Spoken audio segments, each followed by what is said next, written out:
महाराज जी राधे राधे। राधे राधे बेटा। महाराज जी कुछ प्रश्न करना चाहते हैं, हमारे समझ में नहीं आ रहा है। क्या है बताइए। जैसे भगवान हिरण्यकश्यप का अवतार हुआ था अवधेला वेला में, राम जी का अवतार हुआ दिन में, नरसिंह भगवान का अवतार हुआ रात में। नरसिंह भगवान का रात में तो हुआ ही नहीं। नहीं, अवधेला में हुआ था। अवधेला में गोधूली बेला के नाश करने के लिए हुआ था। हाँ। लेकिन हमें समझ में नहीं आया भगवान कृष्ण का रात में क्यों हुआ। बेटा, हमारे अखिल ब्रह्मांड के नायक परात्पर परम ब्रह्म परमेश्वर सच्चिदानंद घन आनंद कंद श्री हरि विष्णु ये अंधकार को नाश करने वाले हैं।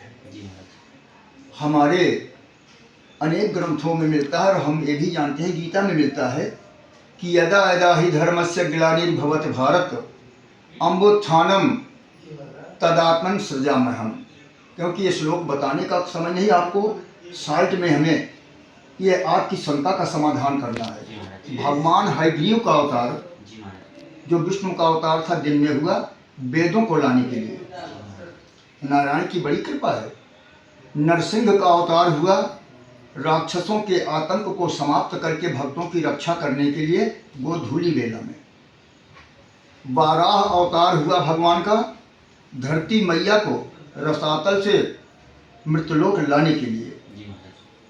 इसी प्रकार से समस्त अवतार जितने भी अवतार हुए भगवान के, कच्छप अवतार हुआ या मत्स्य अवतार हुआ, सब दिन में हुए हैं। आपके पूछने का मतलब है रात में क्यों हुआ। भगवान श्री कृष्ण का रात में अवतार किस लिए हुआ। देखो, सबसे पहले तो हम अपने समस्त भक्तों को सच्चे मन से आशीर्वाद देता हूँ। इसके पश्चात भगवान हरि विष्णु के 24 अवतारों को प्रणाम करता हूँ। रामावतार में जब प्रभु का प्राकट्य हुआ, त्रिलोकी के समस्त देवता आए दर्शन करने के लिए। सूर्य देवता प्रसन्न, चारों दिशाएं प्रसन्न, त्रिलोकी के देवता प्रसन्न, सबको प्रसन्न कर रात्रि महारानी आ गई। भगवान के सामने हाथ जोड़कर खड़ी हुई, प्रभु मैंने कौन सा ऐसा पाप किया है, प्रभु मेरे अंदर क्या गलती है, क्या कसूर है कि आप अपने अवतार में हमको बाहर निकाल दिए। आप जब भी अवतार लेते हैं, क्या सूर्य आपको बहुत प्रिय है, हमसे आपका कोई लगाव नहीं है। भगवान सोचने लगे कि ठीक कह रही, बोले ठीक है। ऐ निशा, ऐ रात्रि, मैं प्रतिज्ञा करता हूँ कि अब जब द्वापर में अपना अवतार लूँगा तब ये सूर्य नहीं रहेगा, तुम्हारा राज्य होगा और तुम्हारी काली घटा ही घटा रहेगी, अंधेरा अंधेरा रहेगा, चिंता मत करो। इतना सुनते ही चंद्रदेव भी आ गए, आकर भगवान के चरणों पर लौट गए, प्रभु त्राहिमाम त्राहिमाम त्राहिमाम। क्या अंधेर है, ये क्या कर रहे हो प्रभु, क्या मेरे सौभाग्य में आपके जन्म का दर्शन करना नहीं लिखा है नाथ। बात क्या है, आप अपने जितने अवतार लिए किसी में भी हमें आपका दर्शन नहीं प्राप्त हुआ, आपके जन्म का। आखिर मुझसे क्या कसूर है, क्या गलती हो गई है, मैंने क्या ऐसा पाप किया है कि आपके प्राकट्य को मैं नहीं देख पा रहा हूँ। प्रभु श्री राम मुस्कुरा दिए। उस वक्त त्रेता की बात है, मुस्कुरा दिए, बोले ठीक है, मैं तुम्हें सबसे ऊपर रखता हूँ।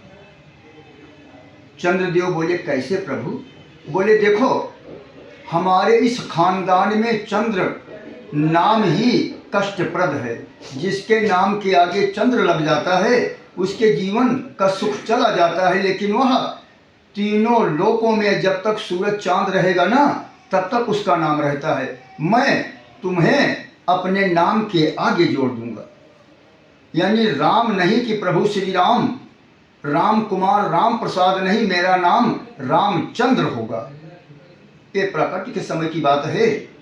इसलिए भगवान जब द्वापर में अवतार लिए तो उस वक्त न चंद्र न सूर्य, बल्कि आधी रात को भाद्रपद का महीना, अष्टमी तिथि, भयंकर बारिश हो रही है, काली रात है और भगवान श्री कृष्ण अपना जन्म लिए जन्म लेने के बाद फिर लीला तो सब जानते हैं। जितने द्वारपाल थे सोए वसुदेव महाराज सूपा में लिए, तुरंत जमुना मैया को पार किए। जमुना मैया भी कलाकार थी, क्योंकि जान रही थी आगे चलकर मेरे पति बनेंगे, तो पति को देख लूँ काले हैं कि गोरे हैं। यही कारण है कि आज की लड़कियां जब विवाह तय होता है तो अपनी भौजाई से या किसी से बार बार पूछती हैं, भाभी कैसे हैं, जिन्हें देख के आए हैं। ये जमुना मैया ने रीत बनाया। जमुना मैया खड़ी हो गई, बाढ़ गई देखने के लिए किसको, भगवान कृष्ण को, कि मेरे पति किस रूप के हैं। और जैसे ही बढ़ी वसुदेव के दाढ़ी तक आई, कन्हैया ने सोचा ये तो बड़ा अन्याय हो जाएगा, अगर ये मेरे पिता की दाढ़ी को छू रही हैं तो मृत लोक की जन्म लेने वाली प्रत्येक नारियां अपने ससुर की दाढ़ी पकड़कर नोच लेंगी। एक लात मार दिए सूपा से नीचे, जमुना जी घट गई, कन्हैया को प्रणाम की और द्वारकापुरिया पहुँचे। द्वारकापुरी में प्रेम के साथ गोकुल में भैया, गोकुल में गए। गोकुल में यशोदा महारानी को बेटी हुई थी, बेटी को वसुदेव ले आए, ये वहाँ बेटा बन के बैठ गए। और आगे की कथा आगे अंत में कहेंगे। प्रेम से बोलो कृष्ण कन्हैया लाल की जय।